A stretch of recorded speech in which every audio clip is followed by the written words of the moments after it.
Nick Hart from Backstreet Boys. Shout out to Boy Band Break. It's Chris Kirkpatrick here. Shout out to your podcast, Boy Band Break. Hey everybody, this is Howie D, and I'm listening to Boy Band Break. Hi, Ashley Parker Angel here. Huge shout out to the Boy Band Break podcast. This is Brad from LFO, and you are listening to Boy Band Break. Hey, what's up? This is Jacob. What's up? It's Dan. What's up? It's Trevor. And it's Eric Michael, and it's time for Boy Band Break, baby. Let's go! Bam, bam, bam, bam, bam. Welcome back to Boy Band Break, where we encourage you to take a break from your day and join us in some boy band conversation. As always, I'm Cinzia. I'm Sofia. And Lydia, aka Mama Lou, is not here again, but I swear she will be back eventually. She's just not here yet. She's hustling hard for her business. She's hustling, baby. She's actually doing quite well with her VTuber subscribers. Yeah, her views are doing very well. The subscribers, good job, Lydia. So huzzah to Lydia. She's also part of an improv group called the 404s. So she just had a show yesterday. I didn't get a chance to get out to it, but she does that in Toronto. And at the end of this month, she'll be at Anime Ottawa doing more shows. So there you go. So yeah, it's a week of shows, so that's cool. Yes, so it's like a whole Easter weekend. She'll be in Ottawa. So if you're into anime and want to go check that out, that she will be. Yeah, well, she has to travel, so she's gonna be gone for 5 days. So right. Yeah. So there you go. But we will also be traveling that weekend as well. Yes. If the event is not canceled.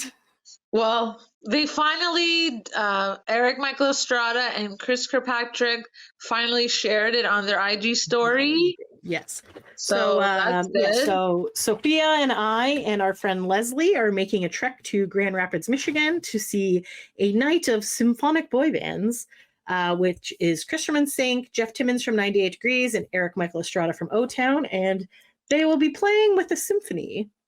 So tickets are really cheap and still available. So if you are in the Michigan area, you should go check it out, please, so they don't cancel it. But there are still tons of good seats available. Still no VIP options yet, but possibly they will be doing something. I feel like the 6 rows have been, gotten. So I feel like they won't cancel it. But maybe. Yeah, that's true. That's true. The first section is. Yeah. Sold, but I don't know how much they need. Who knows what it should be a lot of fun. You know what? Right?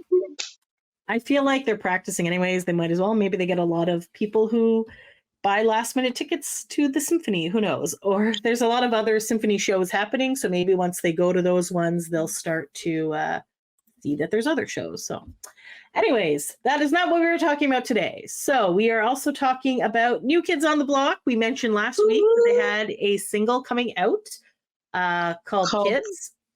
So that came out on March 5th. And other surprising news that came out is that they are releasing a new album. I don't know if this is actually, and it is called Still Kids. So it is their 8th studio album. It'll be released on May 17th, 2024. And it says the album is the group's first in 11 years. And that their new single Kids came out on March 5th. So that should be pretty cool. So I guess because they were signed to BMG, they're like, yes, let's bring out an album. And then this is the album. Because I honestly did not realize it was an album, but I'm like, this is great. Love New Kids album. More content for us, more enjoyable. There you go. They'll probably perform some of those songs on their Magic Summer Tour. So, so lots and lots of fun. Lots of exciting news. Exciting New Kids news, yes. So they have a little dance, and they were doing teaching you how to do the dance. So I guess if you go on TikTok, you can do the dance. Yes, Donnie Wahlberg also shared it on Instagram. They were also on the Kelly Clarkson show, talking about it. So lots of fun things they were doing there. Lots of fun things if you're a New Kids fan. Something that came up today or yesterday, not sure what it means exactly, but Chris from NSYNC has posted a picture of dice. So 2 dice, so a pair of dice. Yes. So people are like, oh, this has to, because they're on the new Justin song Paradise. Yes. His album is coming out soonish. I don't remember the date. Also May. Let me just check. Yeah, I think it's also May, actually. It seems to be a popular month, May. Yes. And then we also obviously have 98 Degrees releasing a new album in April. It's going to be a very good boy band year. So the new album is called Everything I Thought It Was. And I don't know when it's coming out. March 15th. Okay. Apparently it's coming out very soon. It is coming out March 15th. So do you think that we're going to be doing an album review of Justin Timberlake, even though, you know, certain members of the podcast don't like him as much? Should we do that? Because we have done. You know what? I feel like of boy banders. I feel like if Lydia is available, then that's good. So we can have 3 voices talking about the album and not just 2. But we'll see. If you guys want us to review the JT album, leave a comment. So a lot of people are thinking. So the picture that Chris posted was like a pair of dice that had a 4 and a 1. So people are like, oh my God, this means that on April 1st, when Justin is performing at the iHeartRadio Music Awards or whatever it's called, that maybe he'll bring NSYNC out and they'll perform the song. So I feel take this with a grain of salt, people, because you know what else is on April 1st? April Fool's Day. So don't make me fool here, because then we were all excited because we thought NSYNC were going to perform the Troll song back. Like, and yes, I know there was a whole bunch of legal stuff going down, but it was also strike time for the striking actors and all that jazz. So maybe because the song is not part of a movie that they might be able to perform it. Who knows? It would be nice. But then, who knows? So if NSYNC want to make their appearance on television, I'm all game for that. So yes. Same. I cannot wait to see what happens. Yes. Okay, I think that's it from the updates from this last week. I don't think is there any other updates you can think of. No, Nick is on tour now. AJ and Joey are doing their thing. So yeah. So they did a eat and greet already. They performed on Good Morning America. People really enjoyed it. So there you go, having a good time. Absolutely. Everyone's having a great time. So speaking of great times and concerts, tomorrow, the day that's recorded, the next day, so on March 11th, we are going to see Westlife in concert. So Westlife kind of reunited and they decided to do like a mini St. Patrick's Day tour. So they're hitting up Toronto, New York, Chicago, and Boston. And they sold really well, right? You were saying? It sold really well, like basically all the, like they're smaller venues. They're like 3,000, 5,000 people. But so the original date was Wednesday, March 13th in Toronto. But then they sold, so they added a Tuesday the 12th, and then they also Monday the 11th. So I was able to snag tickets for the Monday the 11th show, which is ironically, I believe, the first show of the tour. So we will be there for that. We're in the aisle near the back if you're looking at the stage on the left-hand side, so on the floor. So if you see us, come say hi. Good times ahead. Good times ahead. Looking forward to it. So, okay, so that's Westlife. So then it's a good thing we're doing a greatest hits Westlife album review. So although we enjoy Westlife, we realize we really don't know them a lot. Or their songs a lot. So we figured, you know what, let's refresh ourselves. We've talked about Westlife twice, specifically on this podcast. One was in an episode called Boy Bands We Don't Know. So we did that one. And then another one we did the Westlife debut album review. So I figured, okay, if we're going to a concert, there's going to be a mix of songs. Why don't we find an album that is a mix of songs? So thinking, Westlife can't possibly have that many albums. I beg to differ here, people, because they have 12 studio albums, 1 live album, 9 compilation albums, 16 music video albums, 55 music videos, 38 singles, 21 promotional singles, and 15 #1 singles. So quite a popular band. So yeah, Um, And they so yeah. and I feel like I think it was a couple years ago. Backstreet Boys and Westlife performed. Yes, kind of they like did in some a sort of concert. yeah. They were like a performed one song each or something. And it would go back and forth between Yeah, the it would two go of back them. and So forth to where they were. I believe Backstreet Boys were on tour at that time, so they performed while they were on stage, and then yes. Westlife performed in like a hall or something. I don't know. Yeah. Yeah. That So, was actually pretty cool. I yeah, watched part of it. I didn't watch it all, but it was yeah. good. And then Big I vocals. feel like Westlife have said in the past that one of their favorite bands is Backstreet Boys. Like they grew up. Fair enough. And I believe they had a lot of the same like writers and things like that as well. Yeah. So that could probably be part of that. So Yeah. the one that we have decided to review is Unbreakable, The Greatest Hits, Volume 1. Yes. So this was released November 11th, 2002. And it peaked at number 1 in Ireland and the UK. It doesn't say US or Canada what it got to. So to be fair, I feel like it's more a UK band. Right, for sure. Yeah. So for those of you who don't know Westlife, they are an Irish boy band consisting of wrong tab. I have many Westlife tabs open. Un momento, por favor. So they are an Irish pop group formed in Dublin in 1998. So that's like the good height of the boy band era.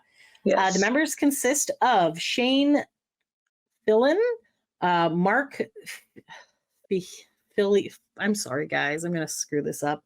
It's always enjoyable. Cian Egan and Nikki Byrne. Brian McFadden, not to be confused with Brian McFadden, who is the guy who does a podcast with Christopher Sink and used to be on MTV. So Brian McFadden was a member before leaving in 2004. The group disbanded in 2012 after 14 years and later reunited in 2018. Is there still 5 members or is it only 4 members? So it's the 4, but we are not getting the 4. We're actually only getting 3. Oh, I was going to look that up too. Right, because Mark, I believe, is like something with his voice, I believe. I can, you know what? Let me find the. I think they posted on Instagram or something, saying like, unfortunately, he won't be able to make it. Yeah. Okay, I got it. Okay, so it's a little bit long. I'm just going to read it really quickly. So it says, hello and much love to all of you. It's Mark here. Most of you are aware that I've had some health challenges over the past while. It actually started 3.5 years ago in August 2020 when I had surgery. Within a few days of the surgery, I was in severe pain and was rushed to A&E, which I believe is just the emergency room. I guess they call that in Ireland. I eventually ended up with an awful day in ICU, where I was informed that due to complications with the surgery, I had developed severe sepsis, a life-threatening infection that would require immediate emergency surgery to rectify the problem and basically save my life. I spent the next few months in hospital. It was during lockdown. For months, due to strict COVID restrictions, I was not allowed any visitors, including my fiance and my 10-month-old daughter. I was physically and mentally in a very difficult time, not to mention traumatic, having to spend so long in ICU. I was eventually discharged from the hospital in December of 2020. So that's like 6 months. And I had ongoing medical problems as a result of it. In late 2021, I became very ill in Newcastle before a concert and ended up back in A&E, this time being told I had pneumonia. I was told I had to go straight home to recover and regrettably missed the rest of the concerts that December. I was referred to a consultant who told me I needed more surgery, which I went ahead with in May of 2022, meaning I was forced to miss more of the Wild Dreams tour.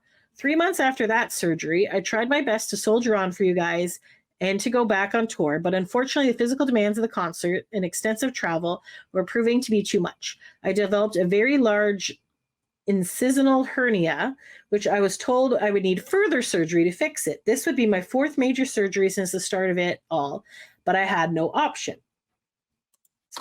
The surgery took place recently, and thankfully it went according to plan, but with that, my recovery was now become the absolute priority at this time.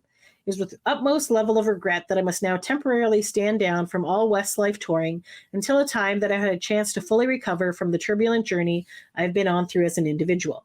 Believe me, I wish things could be different. I would like to thank you so much for all your support and understanding of me and my health over the past few years. To my parents, brothers, close family, and friends, thank you for the relentless support, as always. Thank you to my beautiful daughter for giving me constant daily motivation and inspiration to keep fighting through this all and to get a better ASAP. And to my partner,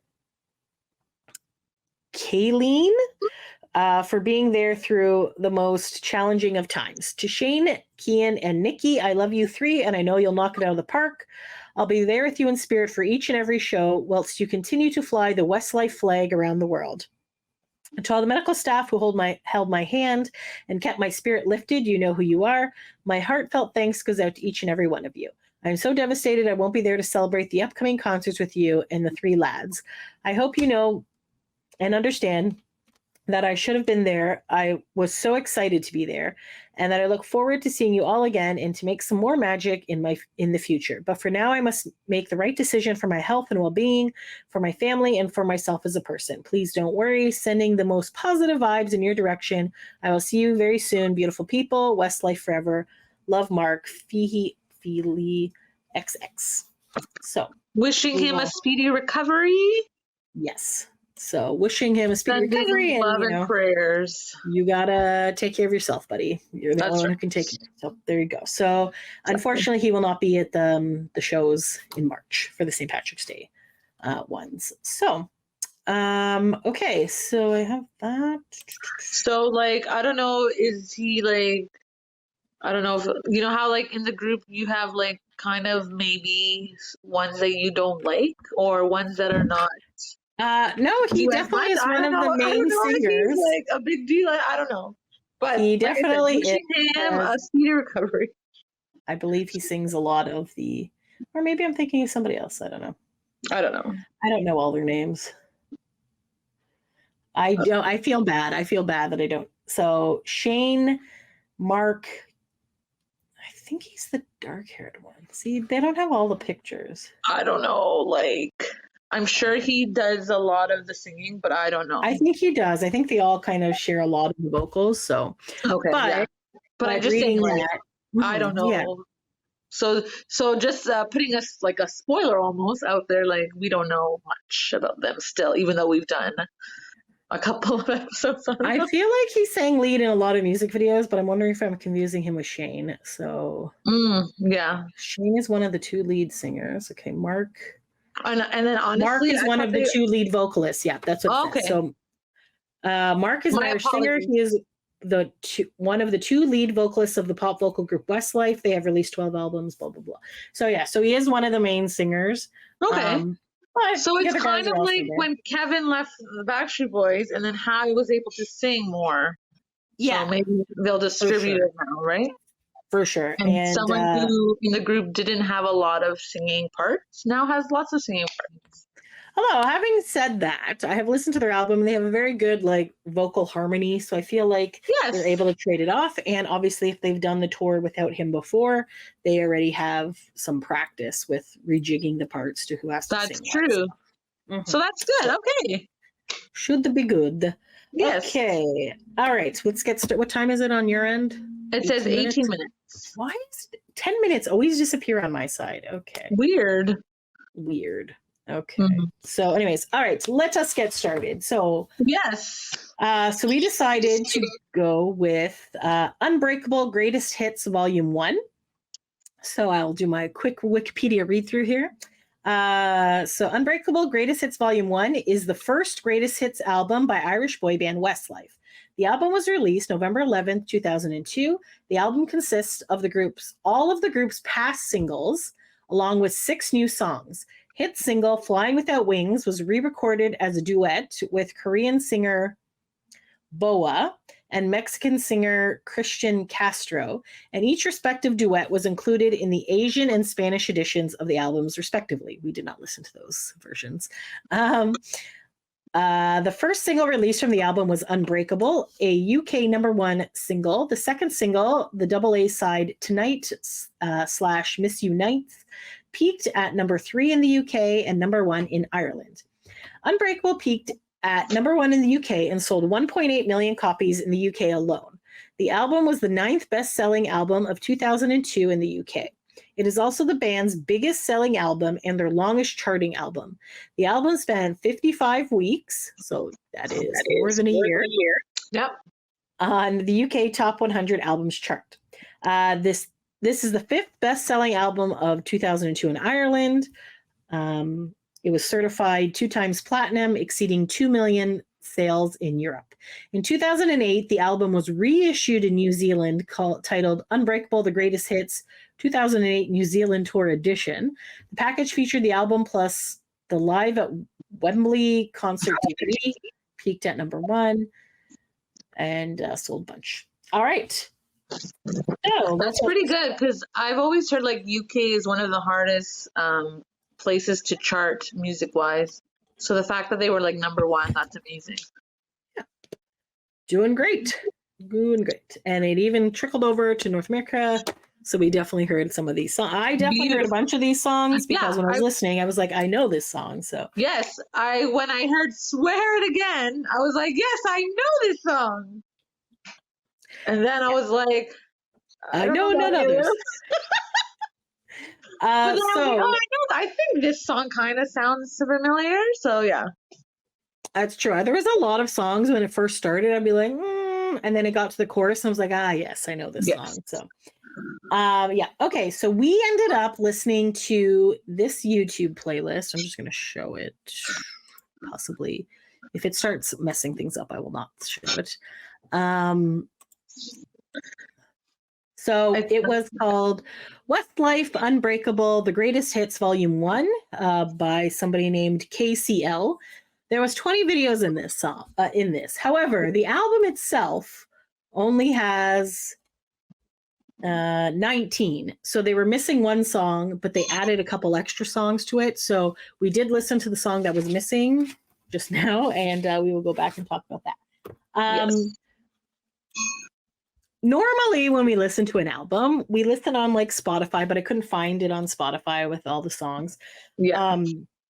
So somebody had put together this playlist, and let me tell you, I got distracted very easily by the music videos. So I'm just gonna give you a heads up that a lot of my comments have to do with the music videos, because that's how I roll. And there are a lot of songs, so I can't believe how many videos they have and how many. And then some of the songs began to sound similar, so then I was like, is it the same song? And then they're like, no, the song changed, and I was like, oh, okay. So also I'm very lacking sleep because my nieces and nephew have been over all weekend, and the twins are slightly insane. So they're going through a mine stage, mine, and screaming a lot. So that's sad. That giving you a heads up. Toddlers, that's what they Toddlers, man. Toddlers. All right. So good thing they're cute. Okay. So I guess we'll just start talking about the song. I guess I don't need to show the videos, do I? I don't know. No. What do you think? Okay. So as you can see, there's an aesthetic of lots of different colors in these videos, and they have videos for most of the songs. So there's some audio ones. Yeah. Yes. Okay, so back to my trusty friend Wikipedia. Unbreakable Greatest Hits. Okay, so we already said how many. Okay, so the first song is called Swear It Again. It is from the Westlife debut album. It was produced, arranged, and mixed by Steve Mack, and it was written by Steve Mack and Wayne Hector. All right, so I feel like we've heard this song probably from YTV. Yes, yeah. Because I was like, this song is familiar to me. Yes, this is one of my favorite songs of theirs. Yes. And it's really nice. Like, sorry. It's a good song. No, it's good. I'm just going to go back and forth. Okay. Yeah, sure. Okay, so this is one of my favorite Westlife songs. I've had it on my playlist forever. I believe it's on our top 100 boy band break songs. Yes, it is. Yes. Okay, so the music video, there's like a green curtain. The floor is lit up, and they're basically singing to an empty concert hall. So I guess it's kind of like a prep for sound check, right? Sound check, I guess. Sometimes they're sitting in the seats and like watching the guy on stage and like making jokes and stuff. There's a black and white symphony playing on the screen when they're on the stage. So they can see the symphony. And then that just kind of reminded me of the boy band symphony thing we're going to. It's very slow. And then I really like when they get to that crescendo. Never let you go. I never want. Yeah, friggin' love this song. It's so good. I never want to see. I swore to you my love would remain. And I swear it. Yeah, it's so awesome. It's a good song. Yes. Yeah, I love this one. I was like, I'm glad that I remembered the lyrics. And I was like, yes, this is familiar to me. Because I was like, I don't know if I'm going to even know any of these songs. But yes, I was happy to learn that I know this song. Excellent. Yes, so 2 thumbs up. 2 thumbs up. All right. Next up, second song, also from the Westlife debut album, If I Let You Go. This was produced and arranged by David Kruger and Per Magnuson, and it was written by Jorgen Elofsson, Per Magnuson, and David Kruger. So there you go. So that's it's great. God, I suck at this. Actually, just realized I can go back to. Hold on one second. I just want to see on the regular track listing if there's any additional information. Okay, no, we're good. Okay, so yes. Okay, so this one I didn't think I knew. It sounds like it's from a movie. So basically, it starts off like with a beach. And there's like horses and guys on horses in the water. And then there's like random parts where they're like cliff jumping, fully clothed. There's like a whole group of people. Then there's like maybe a shipwreck. And then so people are like pulling like pieces of wood out of the water. And then the guys are like randomly singing in this area that have all these like red and yellow flags. And then the people end up like building some sort of pole with a wheel on top and just like putting it up and walking away on the beach. And I was like, it was very what the hell is happening? I was so confused.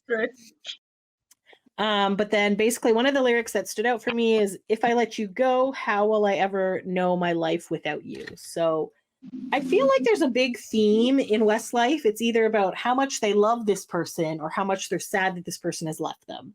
That seems to be. And I find that Westlife is more ballady. Yes. They're kind of like 90 Degrees in that sense. Yes. So I did notice, especially in a lot of these videos, there's barely any dancing at all. It's very like. And then when I actually heard an upbeat song, I was like, wow, this is like 98 Degrees. Yes.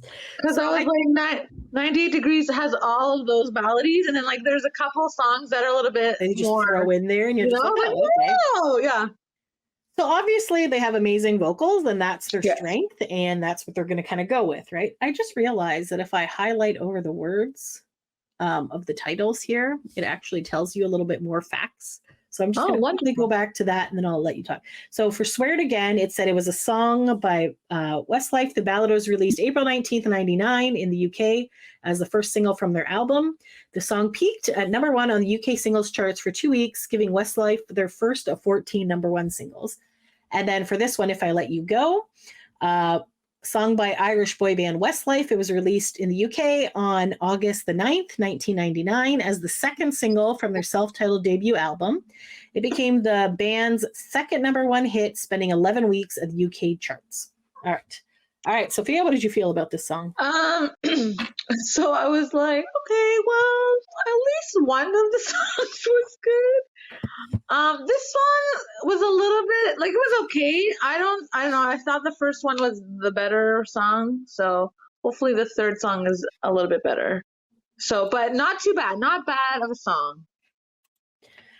Okay, I just freaked out for a second because I noticed the third song was not the song on my list, and I was like, what the hell? And then I realized I was in the wrong tab, and I was looking at the debut Westlife album. So in case you're wondering, the first 2 songs on the debut Westlife album are the first 2 songs on the Greatest Hits album. So just good. So we're all on the same page. We're back on the same page. We're good. Okay, back to Oh my God, I'm clicking in the wrong one. Hold on. Again. I take that back. The first 3 songs are the same. Okay, so we're just so song number 3 is "Flying Without Wings." So it is. So it's produced, arranged, and mixed by Steve Mack, and written by Steve Mack and Wayne Hector. So it's the same as "Swear It Again." And it says "Flying Without Wings" is a song by Irish boy band Westlife, released October 18th, 1999, as the 3rd single of their debut album. It is their 4th best-selling single on both paid for and combined sales in the United Kingdom as of January 2019. Okay. This one seems to be about people passing, and I don't like. First of all, can I just say that I thought this was a cover? So I was like, oh, I got to go look up who it's a cover of. It is not a cover of anyone. It is a Westlife song. So there's your first. Yes, because Westlife is mostly covers. Yes, which is fine. Well, they have lots of other songs that aren't covers, right? But this particular album has a lot of covers. People know them of them as covers. I think that's safe to say. Yeah, I guess. Yes. So this song was like, they're all wearing black, and they're walking through like lighted hallways. And then there's this like random child on the ground, which is also a theme, I feel like, in a lot of their songs. And then this adult. Then they like switch at one point. They're now in these classic boy band white outfits. So they're just kind of like standing in this like dark room wearing white. Then there was like some slight choreography in the video. Like they put their arms out and they do some hand gestures. So I also noted they had great vocals. And then like near the end of the song, people just started like floating up to the sky. So I was like, is this some sort of resurrection? Is this a cult? So I'm guessing like that. And then I'm like they're flying without wings. They're flying without wings. So they're just like being lifted up to heaven, I guess. There's a lot of angels in their songs as well. So yes. So yes. The song is good, but yes. Yeah, I thought it was okay. It's just a weird video, man. It's just a little bit. Yeah. Like, I don't know. I feel like it's sad, right? And then you're like, oh, yeah. A lot of their songs so nice. I don't know. Yeah, because you have the beat, and then you kind of go like, so they kind of have like, it's kind of like a downward. It's like down, right? But yeah. Yes, for sure. Okay, so the next song is "I Have a Dream," and I'm like, I know this is a cover. I go, I know ABBA has done this song before, but who did this song originally? ABBA is the answer. So, yes. So this is also from their debut album, Westlife. It was produced by Dan Frampton, Peter Waterman, John Holiday, Trevor Steele, and it was written by B. Anderson and B. from ABBA. Yes. So it says, "I Have a Dream" is a song performed by Swedish pop group ABBA. It was released December 1979 as the 6th and final single of their 6th album, Voulez-Vous. Annie Frid sang lead vocals. It was a major hit, topping the charts in many countries and peaking at number 1. So yes. So 1? All right. It might be 2. I can't tell. Oh, okay. Sorry. I was like, I heard, and then I was like, 1. I don't know. Sorry. I'm gonna guess 1, if not 2. So yes. So yes. So like it's like, I believe in angels that good in everything I see. I'm not singing good. Anyway, so the music video is black and white. They have like an old timey car. And then there's this like weird white like orb that's like floating around. It kind of reminded me, and I was going to ask you the name of the song, but it reminded me of that one Backstreet Boys music video when like Dennis Pop died. Remember there was like a bus on the streets and it was all dark. Show Me the Meaning of Being Lonely? I think so. It kind of gave me that kind of vibe. Yes. It kind of gave me that kind of a vibe. Yeah, I can see it. Yeah, so there was all in. They're all wearing black. They're walking down hallways and alleys. Then there's these random kids start wandering, and eventually these kids like come out of nowhere and kind of join this like gang, not really a gang, but they like start singing a backup harmony. So it actually had like a cool effect on the song. And then at this point, because apparently my brain is dumb, I realized that one of the members of this band of Westlife looks like the youngest son on Home Improvement. Which one? Oh, the third that one? Taryn Michaels, whatever that kid is. Yeah. Oh, But I yeah, couldn't- yeah. So I was trying I to can figure see out which member of Westlife it is, but I'm like, this guy looks like him. And it was throwing me off. And I'm sure if I actually were to see a picture of the young kid from Home Improvement, I'd be like, what the hell are you thinking? But several of the music videos made me think this. Anyway, so then the kids start dancing around them in a circle. So the kids are all like holding hands, kind of like Ring Around the Rosie, while Westlife is in the middle. And they're just kind of all singing. And then at the end, they drive away in the old timey car. So I was like, okay, interesting video. Song's classic song. It's a slow song. So I have a dream. So they have a dream about I children have a dream. playing Ring Around the Rosie? I don't think that's what this song. Let me look up the lyrics. I'm just kidding. Yeah, I thought it was an okay song. They sounded good. Yeah, it's talking about believing in angels, fantasy, reality. I don't know. Na, na, na, na. Yeah, it's kind of more Yeah, like I a think they lullaby sounded good. song. Yeah. Right. Some Okay. interesting videos in these first I just couple like, ones. you know what though, like, which I'm going to bring up later. They seem to have a lot of helicopters. That's all I'm saying. Like the budgets for these music videos are pretty out of control on some of them. So, To be fair, it was the 90s. and I know, and that was like the jam. The Backstreet Boys paid like 2.1 million for Larger Than Life. So Yes. I guess this was the style at the time to do this. was kind the of thing. style. I feel like nowadays they could definitely do them for cheaper with like drones and stuff. These videos. Well, yeah. It's a lot of like them like on tall places with like. Yes. So They should have done. They should have done the. Oh my God. Lou Pearlman way with like a blimp instead of like an airplane. They definitely could have done that for Or sure. helicopter. That would have been funny. Yeah. Sorry. There you go. Good. Okay, so song number 5 on here is called "Fool Again." It is also from the original Westlife album. It is produced, arranged, and programmed by Wayne. Oh, sorry, Kruger. Which one was Kruger? David Kruger, and Per Magnusson, written by Jorgen Olofsson, Per Magnusson, and Kruger again. Is it also from Sweden? So these are the same people who did "If I Let You Go." Okay. This one. Yes. So okay. So it's called "Fool Again." It is a song. Was released on March 27th, 2000 as the 5th and last single from their self-titled debut album. The song 24 years ago. Oh my God, that's crazy. Crazy. The song debuted and peaked at number 2 in the band's native Ireland, making it the first Westlife single not to top the Irish chart. So, but number 2 is still pretty good. Yeah, it's still pretty good for sure. Okay, so there's a convertible car driving, and they're like walking through like an old town. And at one point, I think I saw Mexican flags, so it might be somewhere in Mexico that they're doing this. Maybe. So then some of the lyrics that jumped out was, "Can't believe I'm a fool again. I thought this love would never end." So basically, like the girl has left them. There was like no good communication. Like she didn't tell them what they could have done better and stuff like that. So that's what they're kind of lamenting in this song. I said I didn't think I knew this song until the chorus.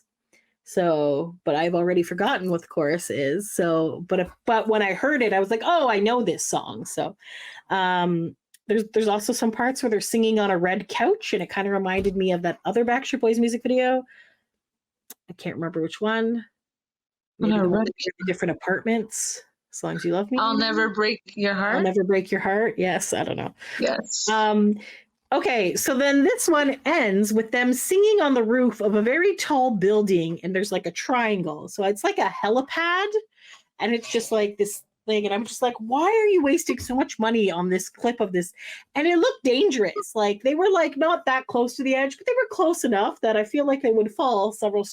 Do you think maybe they had like a harness on, and then you can't see I have it? no idea, but I was just like, this is a very dramatic ending that doesn't. Or need to be maybe this it's a dramatic. green screen, and they just put it like they were like. No. I don't think they had green screen back then. I don't know. Anyway, so Who that's knows? what that song is about. So, All right. It's Not a bad song, but also I was like, oh, can there be any more other songs? They all sound similar. I'm sorry. No, it's fair. A lot of their songs do sound similar for sure, Yeah. especially if you haven't listened to the album multiple times. But they do have that. They have that But- really like kind of slow thing. Then there's like a Yes. dramatic part near the end, and then it kind of like. But they do sound great, so I'll give them that. Alrighty. So next up, Against All Odds. Take a look at me now. This That's is with again Mariah a cover. Carey, right? So this one is with Mariah Carey. And then I was like, this is a cover. it is a cover. So Take a look at me now. no. So this is produced by Mariah Carey and Steve Mack. I'm like, Mariah Carey produced it? Okay, sure. Vocals arranged by Mariah Carey and is written by Phil Collins. So Against All Odds, Take a Look at Me Now, is a song by British drummer, singer, and songwriter Phil Collins. It was recorded for the soundtrack to the 1984 film of the same name. It is a power ballad in which the protagonist implores an ex-lover to take a look at me now. So knowing that the reconciliation is against all odds, but worth the gamble. So there you go. Yes. So this is quite a popular I song. thought this was a great song. I was like, yes, I You're like, I know this song. It's great. Yes. Yeah, so it was interesting. Obviously, it's a good song. I've heard the song before. You've heard the song Yes. before. Yeah. They did a good version of it. So Yeah, I liked basically, it. the I was like, video. oh, that's a good version. And anytime like Mariah Carey's on a song with you, that's amazing. Yeah, that's a pretty good score. Yeah, She was especially, huge back like, then. Would she even know who the boy band is? Like, that's awesome. Who knows, man? Or maybe she did know. I don't know. Well, she definitely saw them. So basically, the video is like I the guess boys with are kind Steve of like. Mack, right? Because Steve Mack, maybe they knew of each other, so that's their in together. Yeah. Yeah, that's true. That's a good point. Yeah. So so basically the boys are like traveling around town in car again and stuff. Mariah Carey is on a boat. They're kind of forlorn, singing about like, you know, their separate sections, like, oh, you know, against all odds. There's nothing left here to remind me. Take a good look at me now. And then near the end, they also sing together. They're kind of like in the studio, or they're like kind of like walking through town with paparazzi taking a picture of them all. So like that's kind of like, so it's kind of a lot more like behind the scenes-y type footage and them doing Yeah. stuff. And then at the end, the guys like blow a kiss in their convertible, and then they kind of drive off. And yeah, so Yeah, it was nice. good song. Yes, I Definitely like this play. one. I was like, And that is yay. from the Coast to Coast album. All right, next up, also from the Coast to Coast album, is My Love. It is produced, arranged by Kruger, David Kruger, Magnuson, written by Olofsson, Pell Nylen, David Kruger, and Per Magnuson. Okay, so a lot of Swedish. Yes. So this says My Love is a song by Westlife. It was released October 30th, 2000 as the second single from their second studio album, Coast to Coast. The song debuted at number 1 on the UK singles charts, giving the band their 7th UK number 1. Yes. So there's that. Not a bad song. I thought it was pretty good. That was a good one. Oh, look at that. I've actually clicked on this. It'll tell you what the song is. Okay, well, what the video is. I'm just going to read what my notes were. So it starts at an airport and their flight is delayed. So then one of them makes a comment being like, I could walk there faster. So they just start walking. They just, you know, whatever. It is what it is. I guess in 2000 you could walk. Yes. So then they're like inside the airport, and then they go to apparently Catherine Street. So they're just kind of just randomly walking down the street. Then they're at a train. Then they go to a beach. So they're just like And then they end up on on the cliffs of Moher. Okay, so yes. So this one, yeah. Oh, so this is the song. So I say a little prayer. Dun, dun, dun, dun, dun. So I'm like, so when I got to that, I'm like, I do know this song. Yeah. Yeah, that was nice. I like that one. So the then chorus. my last comment on that is I feel like the director's trying to kill them because they're on the edge of this cliff. They're very close to the end of this cliff, and then I'm assuming a helicopter is flying by to take footage of them. And I'm just like, okay, do we really need to be on these tall places so often? But now we're looking in 2024 eyes, not in 2000 eyes. That's true. It's very dramatic. A fun fact about the video, in April of 2017, it exceeded 100 million views on YouTube, becoming Westlife's first official video ever to get Vivo certified. And it has over 300 million. So there you go. So I guess if you have a helicopter, you're going to get some good views. I guess so. But yeah, no, that's pretty. It was a good song. Yeah. Yeah. Okay. Anything else you want to say on that one? No, I liked it. I thought it was not bad, you know? Okay. So the next song is on this person's playlist. You know what? Let's go back to the actual next song on this album. So the actual next song on this album is called What Makes a Man. So it is not included in the playlist that we looked at. So we just like watched it last quickly. So it is produced by Steve Mack and written by Steve Mack and Wayne Hector, who also did Swear It Again. Steve Mack must be with them a lot, you know? Looks like it for sure. It's kind of like the main producer. Yeah. So What Makes a Man is a song by Westlife. It was released December 18th, 2000 as the third single from their second album, Coast to Coast. It peaked at number 2 on the UK charts, and it was their first single not to peak at number 1, being beaten by the Christmas number 1 song, Can We Fix It, the theme to a cartoon series, Bob the Builder. So really, I guess it really depends on what comes out. Can we fix it? Yes, we can. So yeah, so that's what beat them in the UK, but it also peaked and debuted at number 2 in Ireland. They were kept out of the top spot by Eminem's song Stand. So 2 entirely different songs, but yes. That's very interesting. Very like extreme one extreme to the other. It really is. So then apparently Brian of Westlife had little faith in the release. Speaking in an interview, he remarked, "It's a weak song and we didn't do much promotional work. Bob the Builder deserved it." Oh my God, that's funny. That's funny. So basically it kind of reminded me of another song. It did, didn't it? Like, yeah. And then I was excited for a second because I was like, oh, what a man. I was like, what a man got to do? I'm like, it's definitely nothing like that song. It kind of reminded me of what another one? In the beginning of the Nick Carter song. Okay. Do I have to cry for you? Kind of sounded similar. Kind of similar themes too. So one of the lyrics was, "This isn't goodbye. I swore I wouldn't cry."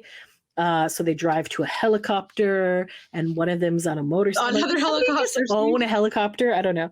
So they're singing alone in these rooms in this kind of like a white, I want to say like a beach house. And then there's like a fish tank, and he's like dramatically singing through the fish tank at one point. One of them is playing with balls, not those balls, those like weird ones that people, the ones you put in your hand, and there's like, I don't know, they're kind of like it's a stress make ball. Sounds, but they're like hard. I don't know if that's what it is, some sort of massage ball. I don't know what the heck. Oh, okay. I just thought it was funny. I was like, maybe they have like a few of those. Yes, because they're those ones that they make noise. I don't know. Then they're like suddenly in these like looking like shark skin suits and standing by a pool. And then basically some other lyrics are smile when you're around, and cry anytime that we're apart. And what's a man got to do to get over you? Basically is the lyrics, which is definitely not the same as the Jonas Brother one. What a man got to do? But anyways, that one. So it was kind of slow, but yeah, it was okay. Yeah, not bad. I wouldn't say it was my favorite, but they sound good, and I don't know. Yeah, there's better songs on the album on this greatest hits. So For sure. And I don't know why that person didn't include this song in their playlist because there's an actual music video for it. I was like, I have no idea. what they did include, is a bonus track. I'm just going to throw that in now because that's how we listen to it on this playlist. I Lay My Love on You. So this is definitely one of my favorite songs. Just When a I smile. heard this song, I was like, oh, I remember this. I forget. I love I Lay My Love on You. Okay. Here's what it says. So it said that I Lay My Love on You from Coast to Coast replaced What a Man on the Australian and the Asian version. So maybe the person who made the playlist was from Australia.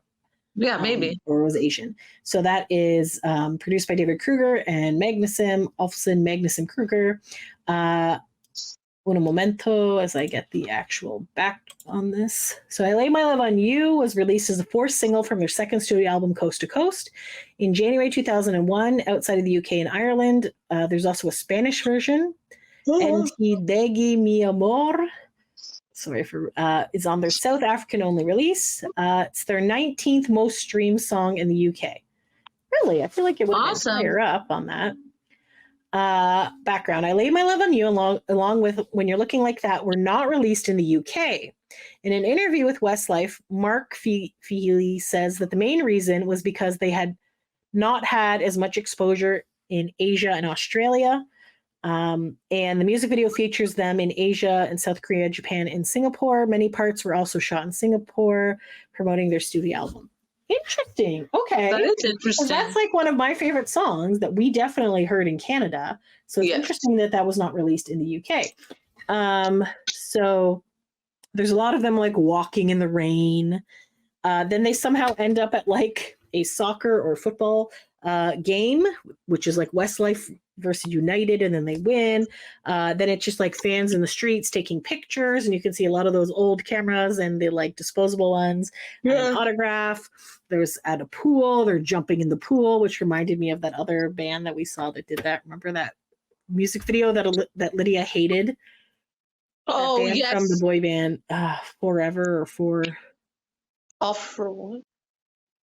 It was that boy band that was made of members who yes. lost from that boy band TV show. Anyways, it had nothing to do with it. This is one guy jumping in a pool. And they're like backstage. And the parents were there.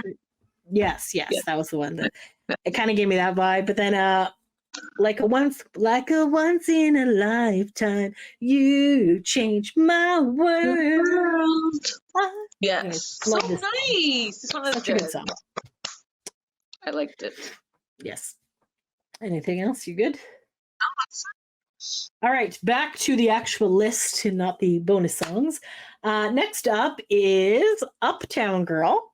Oh my gosh, I was like, yes, album. I know this one. You do know this one. And I was like, oh, I like this music video because it's in a 50s diner. And I love 50s diners. Well, see, there you go. It was like made for you.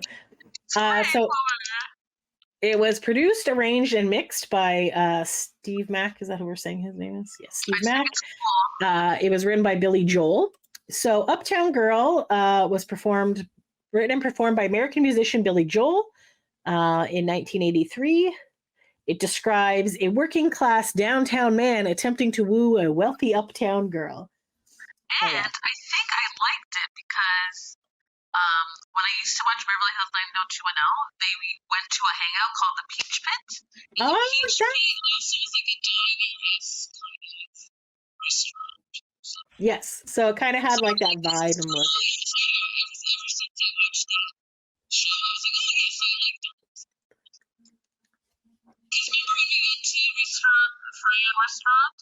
Yes. And that's like a diner, so I was like, that's cool. Okay, your voice really cut out and went robotic for a second, but came back. So, but I got you. So I'm talking about Fran's, there you go. Where we went to Fran's restaurant, and that's also a diner. So I was like, that's pretty cool to go. And they had like the juice box, and this video also has a juice box. Did you say juice box or jukebox? Jukebox. Okay. Oh, yes. I definitely did. So it was a very cute video. I liked it. It was one of those ones where it started a bit like a bunch of snooty guys in tuxedos decided they were going to slum it by going to this like diner, and then they're just like, oh, do you have like filet mignon, coq au vin, and blah blah blah, and then you just see like the back of their like cute little like 50s style like shirt, button up shirts, and the diner was called Blondes. Yes. And then the guys were all like, "Ugh," and they're just like, we'll just order cheeseburgers. And we need some cups for our pop, because they had brought champagne in. And then these guys were, it was so weird, just, like rolling their eyes at them, and they're like, whatever. And they're like cleaning and cooking and all that shit. So they're the waiters at the diner. Yes, they were having fun cleaning. They're having a great time. So then the snooty guy's like, oh, let's play this jukebox. Yes. And then they start playing Uptown Girl, and then the guys all start singing it. So like the rich guys, they're like drinking the champagne, smoking cigars, being like dicks, and like, oh, look at me. And the guys looked very cute in their blue work shirts.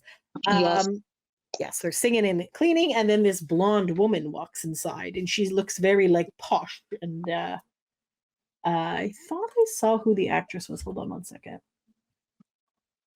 Because when I was looking earlier, oh my god, I just totally forgot what the name of this song was. Uptown Girl. Okay. Yes. Who I swear to God, I saw. So this song was originally by Billy Joel. Billy Joel. I thought it was. Okay. Well, I can't seem to find. I swear to God, I saw like a thing at one point that explained who was in the music video. But I could be wrong. I don't know. Anyways, she didn't look familiar to me. I don't know. She kind of had like a Claudia Schiffer vibe, but it wasn't really her, obviously. So I didn't. Anyway, so she walks in, and then when she walks in, like the record player, even though it's a jukebox that's entirely encased, something like stops, and it's like, and then everyone's like, and everyone's looking at her, and she like goes and sits at the rich guys' tables, and the rich guys are like, oh, what's this amazing woman? And the guys were like singing and stuff and doing their own thing. And then so she's like bored with the rich guys, but she makes eye contact with the Westlife guy. And then she like takes off her coat and takes off her hat and like lets her hair out. And then everyone's like, oh, and they're all like drooling over her. And the rich guys are just sitting there in awe. And then she like just gets up and like walks out with the Westlife guys. And they just like, walk out and just turn off the lights and leave. Close the diner. As one does. The rich guys are just sitting there confused that they didn't get their food, and the hot lady left with the guys. It was a cute little video. It was cute. It was cute. I liked it. I enjoyed it. It's good. Uptown Girl. Na, na, na. I feel like a lot of yes. I like it. All right. Next up is from their third album. So this song is called Queen of My Heart. It was produced, arranged, and mixed by Steve Mack, written by McLaughlin, Robson, Mack, and Hector. It is from, Queen of My Heart was released November 5th, 2001 as the first single of their third studio album, World of Our Own. It was released as a double A-side single, When You're Looking Like That. Which I love that song. Which was a really good song, yeah. The song debuted at number 1 in the UK singles charts, giving the band their 9th number 1 single in 2.5 years, and became the 23rd best-selling single of 2001 and got gold status. Yes, so the music video for Queen of My Heart was directed by blah, blah, blah. It features them in a castle. Oh, I did write that. Okay. Okay, so now I know which member did. Okay, sounds good. Okay, so I didn't know this song. So it's black and white, and they're walking through an old mansion or castle. So then in it, so they're all kind of like singing in their rooms alone, which seems to be the vibe on a lot of their music videos. And then yes, it's kind of like sad, but then when the chorus comes, it kind of like turns color and the floor lights up. So some lyrics I wrote down were tears lost in the rain, find my way back to your heart again. So you're trying to get back together with this girl. And then one of them shaved their head. So it's Nikki is actually the one who gives himself a buzz cut. Just randomly singing, he just starts shaving his head. We're like, okay, because he had a nice hairstyle before. We're like, Good okay, thing we're hair just- grows back. That's true. Guys' hair does grow pretty quick. And then like near the end of the video, all these like fans show up and people are suddenly in this ballroom and it's all colorful. So they're all singing along and dancing, but very slowly because it is literally packed. Like you cannot move in this ballroom. So they're just kind of like swaying back and forth and singing. Remember when we were in a ballroom Yes. at the Comic-Con in Louisville, Kentucky at Yes. Fandom Fest? That was quite an interesting. was That was our quite first interesting. major convention or first boy band convention. And that Yeah, was, and then Nick's like, isn't it crazy? Like, you look back on it and you say, remember that time you were in a ballroom sitting around and tables. sitting around playing Uno? That was quite. That was the, quite that was interesting. quite the Yes. interesting. See, it's so true. Looking back now, the things that just trigger your memory. It just reminds you of things. Yeah. Yes. This one looks more fun than that, but we did have Yeah. fun there. We did have hung fun. out with Chris and Joey, I believe, was there. Joey. Too, and AJ. AJ, yeah. We And hung then out Nick. a little bit with Nick, but then the others came, and then he's When like, the others "Yeah, came, Nick was like, "Goodbye," and took bye, off. I had enough. Yeah, that was great. Joey was so mad because they didn't agree to do it, but then yeah, so Yeah, good times. Good because times. because Joey was like, Nick signed the contract, but we didn't sign any contract. Exactly. So then they didn't want to disappoint us, so they showed up. But there was just like Yes. it was just like a weirdly awkward, like random little. And then that's thing. weird, because then it happened as well on Rewind Con, but that one Oh, was did like it? really bad. Yeah. Remember? Oh, Rewind Con. Sorry, I was thinking Yes. 90s Con. Yes. Remember? Rewind Con was that Because was also a shit they're show. like, no, we weren't supposed to go to that either, because a majority of them had already left. Yeah. But then a few of them stayed, and they're like, we don't want to disappoint you They had guys. to like pop So I was in like, and wow, stuff. it's another theme. See? They're so Mhm. sweet to help So us. nice. So nice, these boy banders. Yes. Do you have anything else from the Queen of My Heart?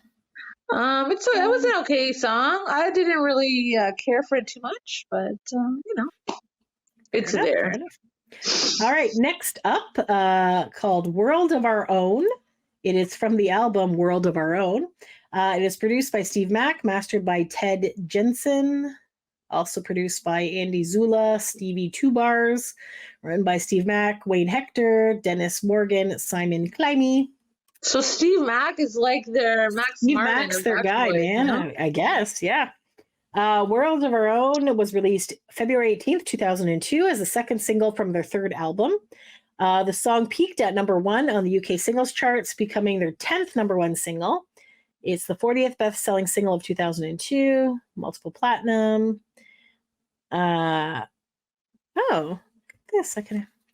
Okay, so I didn't know the song. I said it was more upbeat. There's like a girl cop, some tattooing. What would I do without you? There's also the train station and hangar from, I believe, one of the other videos. They're in suits. I won't let you ship. I'll let you in. I don't know what that means, but I think those were lyrics. According to this Wikipedia thing, the music video was directed by Cameron Casey, and it was a Rat Pack styled. The band members are dressed up as gangsters as they enter in an American Hummer. Until the first chorus, the band members sing beneath a bridge. Then they go to the balcony of a futuristic building, then on a deserted bridge. As they sing, the darkness lifts and the sun shines, making everyone, the people, happy. The song ends a scene shifting from the top of the roof of yet another futuristic building to back under the bridge where the song initiated. There was a music video for the US version as well, which is more mature. Okay, so I didn't see this one. This video, directed by Auntie Joknin, features the band singing in an abandoned building with broken walls surrounded by shrubbery. The video occasionally cuts to various couples kissing and necking each other while the band continues to sing in the building equipped with mics and sitting on sofas. The video also shows the boys having fun at a party lit by candles, drinking beer, and flirting with girls. The video ends in the same fashion it began by zooming out of the building. And there's another video where they're just recording the song in the studio. Interesting. Indeed. The song was upbeat. I don't know if I liked it better or worse. It was okay, I thought. Yeah, I thought it was okay. Yep. Definitely not heard it before. Next up is Bop Bop Baby. Also So from when the I world saw of this song title, I was like, okay, I was just like, what does this even mean? that's interesting. Yeah, so this was produced, written, and mixed by Steve Mack, written by Brian McFadden. So they kind of wrote this song. Oh, that makes more sense. That definitely makes more sense. I have some notes here. Okay, hold on. It says Bop Bop Baby was released May 20th, 2002. It was the third and final single from their third album, World of Our Own. It peaked at number 5 on the charts. During the interview, the band claimed this was due to the obscure choice of single, as they much would rather preferred to release Why Do I Love You, for which they'd recorded a video. Interesting. 18th best-selling single. The song was written by members of the band, Brian and Shane, along with Graham Murphy and Chris O'Brien. This was their first song co-written by band members that was released as a single. He got inspired to write the lyrics after watching a Beach Boys documentary. It is okay. Beach Boys are fun. So what I wrote down for the music video, it starts off with this book. And it's like, once upon a time, men were still men, women were still virgins, and sex was still sexy. I was like, okay, this is a quick jump into something. So this escalated very quickly. There's like a maiden's dad who wanted her to marry some guy, and then Westlife is like the Musketeers, but then they're thrown into jail. And then the chorus did sound familiar, so I may have heard this song, but I don't know. Bop Bop Baby, please don't let me go. And then they were talking about when I call you at home, he answers the phone.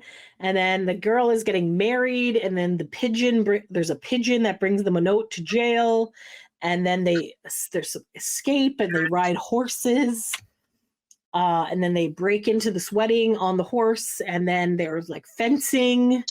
And then they're punching the groom. And then they steal the bride.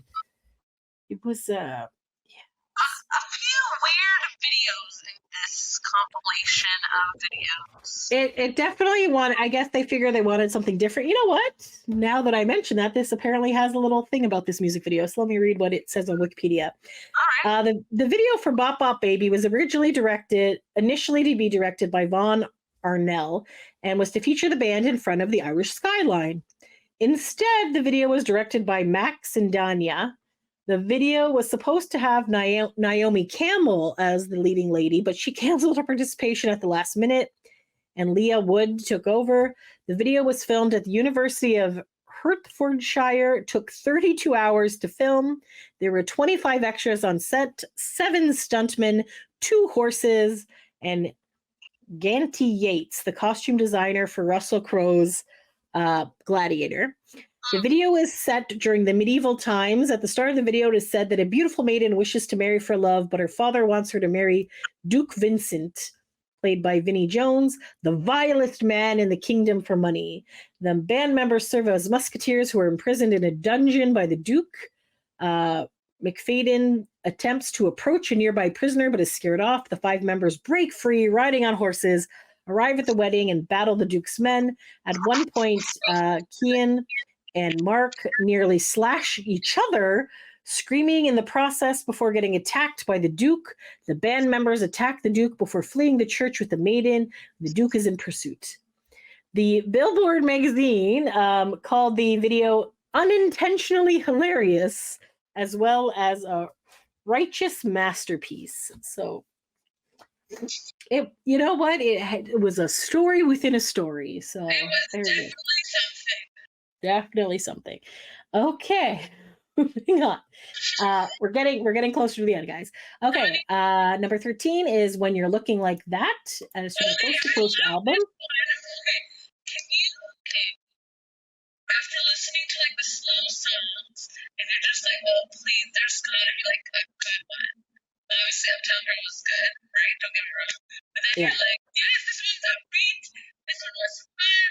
This had like concert footage. I was like, yes, agreed. Yes. I really enjoyed this one. For sure. Very upbeat and fun. So this one is produced by Rami Yacoub. which I believe he's done other boy bands as well. Kim is usually Backstreet Boys a lot. So he's a Swedish producer, and he works with Max Martin a lot. So that could explain why this song is so great. It was written by Rami, Andreas Carlson, and Max Martin. So Max Martin also had a thing on this, so that's great. So you're like, this song is fun. Yes. It's got the Max Martin touch. Yeah. Okay, so it is from their second studio album, released July 30th, 2001, is their sixth and final single. It peaked at number 6 in Denmark and was gold in Sweden. It was although it is one of the most popular tracks in the UK and has a music video played regularly in the UK, the single was canceled and not released in the UK or Ireland and charted outside of the top 100s. So no idea. It doesn't really say. There's also apparently a Spanish version called Con lo bien que te ve. I don't know. So the song was written by a group of Swedish songwriters.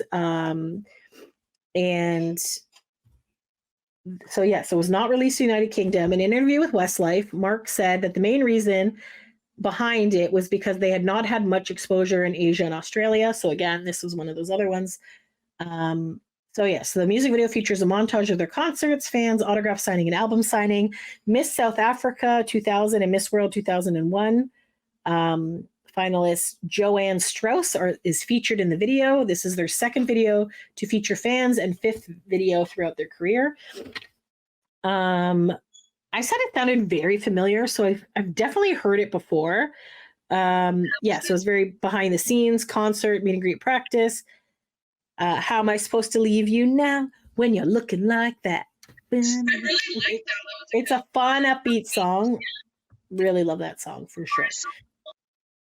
Okay. All right. So next up, number 14 is Unbreakable, which is, I guess, from this album. It was produced and arranged and mixed by Steve Mack, written by Joran Alfonsen and John Reed. It was released November 4th, 2002. It is the first and only single of their greatest hits album. Okay. So I really like this one. It's like okay. Not a fan. So this was a very slow. I'm like, it's good. I feel like it could have been a wedding song. It's like, you're always there with me through it all. I can't believe that you're mine. So there's like a lot of good lyrics that this love is unbreakable.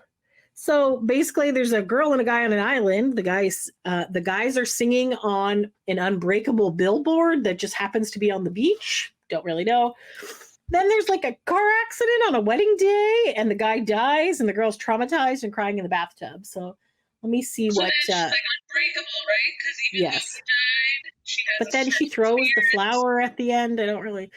Okay, so according to Wikipedia, the music video was filmed on the same beach as the video for "If I Let You Go," and the band members are standing on the side and say "Unbreakable." A young woman is crying in a graveyard, and okay, so it goes into a flashback in which shows her and her boyfriend in a Jeep on a romantic date on the beach. Then the woman dresses herself for a wedding and waits for the boyfriend to arrive. The man driving to the house holds a rose to give to her, but then he takes his eyes off the road and he puts the rose in the passenger seat and crashes and is killed. At the girlfriend's house, there's a knock on the door, and believing it's her boyfriend, she rushes to answer, but it's a police officer who tells her about the accident. She cries, and then she goes to the boyfriend's grave where she puts the rose on. So that's that. So, all right. Next up, we got Written in the Stars. Not to be confused with that other song. Produced and recorded by David Stenmark and Nick Jarl. Written by Nick Jarl, Stenmark, and Andreas Carlson. So that's another Swedish one. There is no additional information here that I can click on. There's no music video for this one. I think because there was so many songs at this point, I was like, you're over it by now? Yeah, for sure. So some of the, yeah. Sorry, go ahead, sorry. No. I also wasn't a fan of this one, but maybe because it was getting long. Yeah, fair enough. because most albums are not this many songs. So definitely. So some of the lyrics are "Stay with me," "Angels can wait," "It's slow." I didn't know the song. "The place where we are is written in the stars." So they had great voices, and it was basically "Life is better with her." So that was kind of the feel of that song. 16th song is "How Does It Feel?" Produced, arranged, and written by, mixed by Steve Mack, written by Brian McFadden, Nick Fillion, Shane, and a couple of other people. Rodhane and Larossi. There's no music video for this one either. I also did not know it. Then it was like, "How does it feel when I hold you in my arms? When you know you're in love." He's scared of losing her.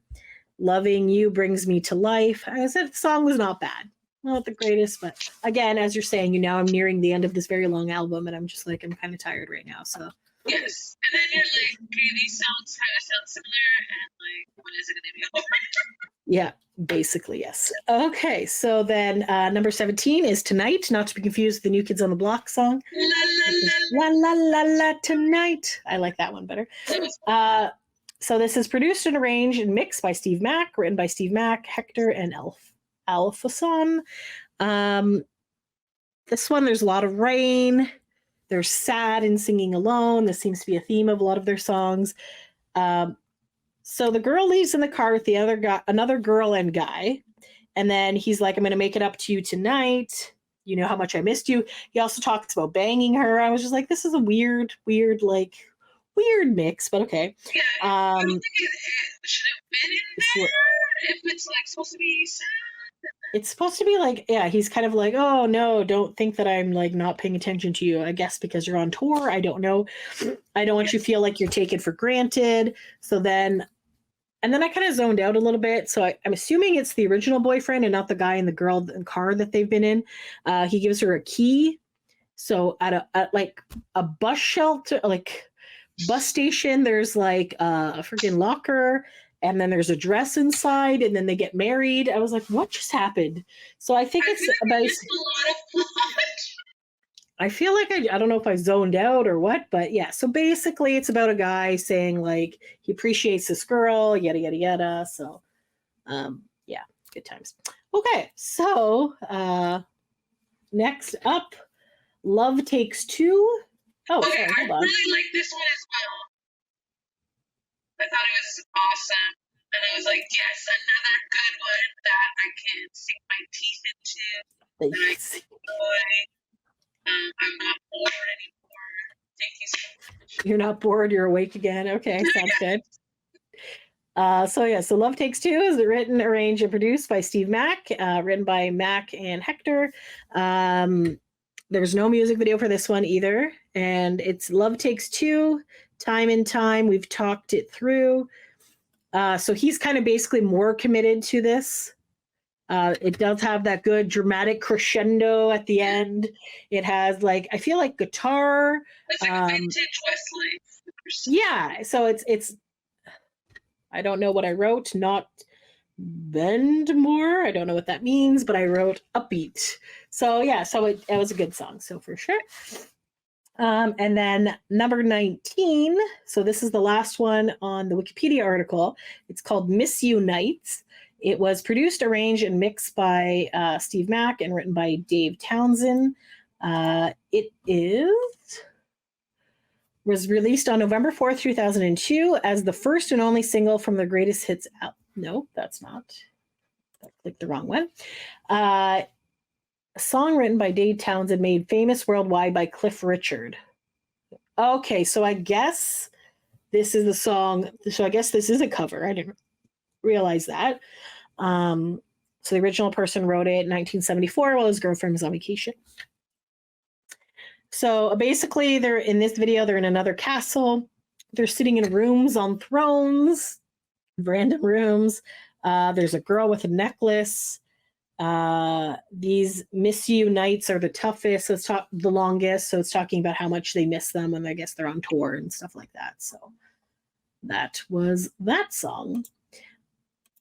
Do you have anything else about that song, "Miss You Nights"? And then the last song that was included in this person, the KCL Greatest Hits Volume 1 Westlife thing, for some reason they included Seasons in the Sun, which is not on this album. So I don't know why she included it in there. Or he, I guess. Maybe it was on their version of the album. Maybe, yeah, maybe they had a version that had that. I have no idea. Yeah. So this is obviously a cover of a song, apparently by Terry Jacks. It was black and white, and they're in the rain. We had joy, we had fun, we had Seasons in the Sun. And then it was just like really depressing, and like it is. And I've heard that song before, but it never really like hits you. So it's like Goodbye, My Friend, It's Hard to Die, and it was just like my boss's sister is currently dying right now, and I feel like these the lyrics just hit really hard, and I started crying, and I was just like, this is great. I'm sorry to hear that. This album, and I was just like, this song isn't even on the album. Why is it on this playlist? Why is this like, whatever? So they should have kept it from that song. It Takes Two or whatever that was called. Yeah. Love Takes Two. Yes. They should have like capped it off from there. Yes. That being said, there was actually a very good version of the song. Like I felt like they did a good version of Seasons in the Sun. But yeah, don't listen to lyrics if you don't want to hear lyrics. I guess. It will get you. It will get you. It will get you. So yes. Are we gonna do the top 3 or what are we doing? Oh yeah, top 3. Okay. I did star some of them, but how many did I star? 1. So I'm gonna do Swear It Again. Yeah. I'm gonna do what's the one with the concert footage again? I forget the name. I Lay My Love on You when you're looking like that. Yeah, Looking Like That. Yep. For the second one. And then the third one I'm gonna do Uptown Girl. Okay, fair enough. I have I Lay My Love on You and Swear It Again, because those are 2 of my favorite songs. I know it's cliche because they're kind of the bigger hits there. And I'm also going to go with When You're Looking Like That because I like that was fun. That was a good song. I gave like a quick half star to My Love, but I don't think that's going to make my top 3. So. And I will give an honorable mention to Love Takes Two because I like that one as well. Yeah, for sure. Sounds good. All right. So let us know what's your favorite song off of the Westlife Unbreakable Greatest Hits Volume 1, which by the way, they don't have another Greatest Hits Volume 2, but they do have one called Greatest Hits Again. So there's a lot of Westlife discography here. So let us know what your favorite songs are. Have you ever seen them in concert? And make sure that you tune in next week because Sophia and I will give you a full recap of the show we went to. And hopefully we'll be able to sing along now that we have listened to all of these songs. Yes, so. It definitely helped to get us ready for the concert tomorrow. Woot woot. All right, sounds good. Okay, so I guess we'll see you next week. So thanks for taking a break with us, guys. Until next time. Thanks for listening. Bye.